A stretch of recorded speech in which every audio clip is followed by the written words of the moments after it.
પરિવારના મિત્રો, આજે હું આવી છું સલીમભાઈ રાજાણીના ઘરે કે સલીમભાઈ અમને તેમના પત્ની સમીમબેન આ મશીન વસાવ્યા પછી એમને શું શું ફાયદો થયો, એક ટેસ્ટિમોનિયલ વિડીયો લઈને આપની સમક્ષ આવ્યો છું. તો આવો આપણે સલીમભાઈ સાથે જ વાત કરશું કે તેમને આ મશીન વસાવવાથી શું શું ફાયદો થયો અને ભવિષ્યમાં આ એના એક ગ્રુપને એક મેસેજ આપવા માંગે છે કે બીજા લોકો પણ આ વસાવે અને એમને આનાથી ફાયદો થાય. તો સલીમભાઈ રાજાણી, આપને એક પ્રશ્ન પૂછું કે આપે આ મશીન ક્યારે વસાવ્યું? ડિસેમ્બર મશીન આવે છે. ઓકે, અને આજે ડિસેમ્બરમાં મશીન એટલે 4 મહિના થયા. તો આપને શું પ્રોબ્લેમ હતો અને એમાંથી શું ફાયદો થયો એ આપ જણાવશો? હા, એટલે મારું તો મને પોતાને જે બ્લડ પ્રેશરની તકલીફ હતી એની અંદર 190 માંથી આજે હમણાં જ મેં જ્યારે લીધું ત્યારે 130 સુધી આવી ગયેલું છે. એટલે મને ઘણા બધા ફાયદા છે. આમાં વિશેષ છે, એનું નામ સમીમ છે. એમને જ્યારે પહેલી વખત અનવરભાઈ અને સહદેવભાઈ લગભગ નવેમ્બરમાં મારી પાસે ડેમો દેવા આવ્યા ત્યારે ફક્ત મને સમજાવતા હતા. મને એમ થયું કે મિત્રો છે તો આવ્યા છે એટલે એમને મેં સાંભળ્યા. એ દરમિયાન મારા મિસિસ અંદરથી કંઈ ચાય કે એવું લઈને આવ્યા હશે એમના સ્વાગત માટે. તો એના હાથમાં ગ્લોવ્સ પહેરેલા હતા પ્લાસ્ટિકના. તો એ પ્લાસ્ટિકના ગ્લોવ્સ પહેરેલા હતા એટલે સહદેવભાઈ કીધું, બેન તમને શું તકલીફ છે? તો એમણે આવી રીતે એના પોતાના હાથ બતાવ્યા કે ભાઈ મને આ ફંગસ છે અને મારા નખને બહુ પ્રોબ્લેમ થાય છે. હું કાંઈ કામ પાણીમાં નથી નાખી શકતી, મારા હાથ કપડાં ધોવામાં કે બીજા નાના મોટા રસોઈના કામમાં મને બહુ જ તકલીફ છે, એટલે મારે આ ગ્લોવ્સ પહેરવા પડે છે. એટલે એણે કીધું કે હું તમને 2.5નું પાણી આપું છું અને 6.5નું પાણી આપું છું. તમે એ 2.5ના પાણીની પહેલાં સાફ કરજો અને પછી 6.5નું પાણી એની ઉપર સ્પ્રે કરજો.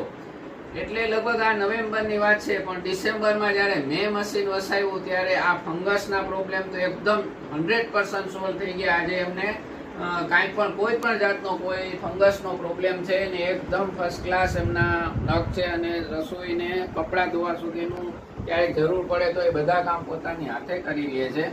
એ સિવાય એને પગની અંદર પણ સોજા હતા, એને થોડુંક આર્થરાઇટિસનો પ્રોબ્લેમ ઘણા વર્ષોથી હતો. તો અમે મશીન લીધા પછી રેગ્યુલર પાણી રોજ 9.5નું પીવે છે અને એની અંદર એને 50-60% આર્થરાઇટિસના પ્રોબ્લેમમાં પણ ઘણો બધો ફાયદો છે.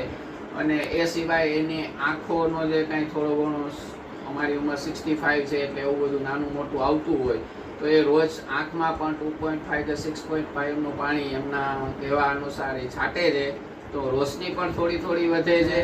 અને લેડીઝોને જે બ્યુટીના જે કાંઈ પાણી આવે છે 6.5ના, તો એ રેગ્યુલર રોજ રાત્રે 6.5નું પાણી સ્પ્રે કરે છે. તો એની ચામડીમાં પણ ઘણા બધા ફેરફારો છે.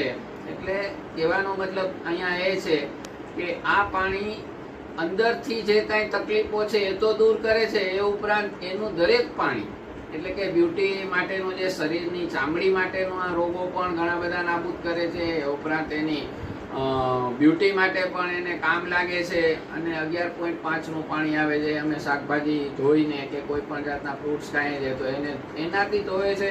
તો ઘણા બધા એની અંદર પેસ્ટિસાઇડ્સ છે એ અમને જોવા મળે છે કે આ પેસ્ટિસાઇડ વાળું પાણી છે. હું તો પોતે આવા પ્રયોગો કરું છું કે જેથી મને ખબર પડે છે, ડ્રોપ્સ નાખીને કે એના TDS મીટરથી ચેક કરું છું મારું પાણી. તો ઘણી બધી ખ્યાલ આવે છે કે ભાઈ આ બધી વસ્તુઓ આપણા શરીર માટે, આપણી ચામડી માટે બહુ અગત્યની છે.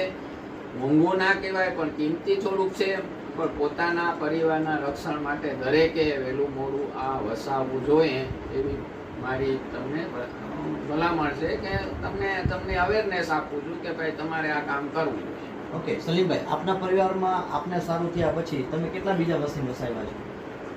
લગભગ મેં આ લોકો પાસેથી મારા સમાજના પણ ડેમો દેવડાવ્યા છે અને એ સિવાય મારા પોતાના ફેમિલીમાં મેં 3 મશીન વસાવેલા છે.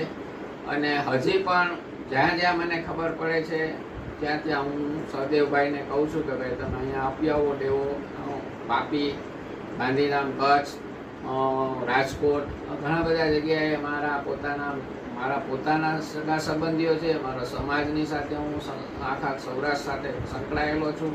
તો ઘણી બધી જગ્યાએ ઓળખાણ છે. તો એ લોકો જઈ અને ડેમો આપે છે અને બધા એનાથી મતલબ સંતોષ છે અને ધીમે ધીમે વસાવવાની કોશિશ કરે છે. તો આજે આપણે જાણ્યું મિત્રો કે સલીમભાઈને ડાયાબિટીસ તો નથી, પણ એને બીપીનો પ્રોબ્લેમ હતો. તો બીપી કેટલું? તો કે 190 રહેતું હતું. તે આપણે જોયું કે 190 વાળું આજના દિવસમાં 130 છે.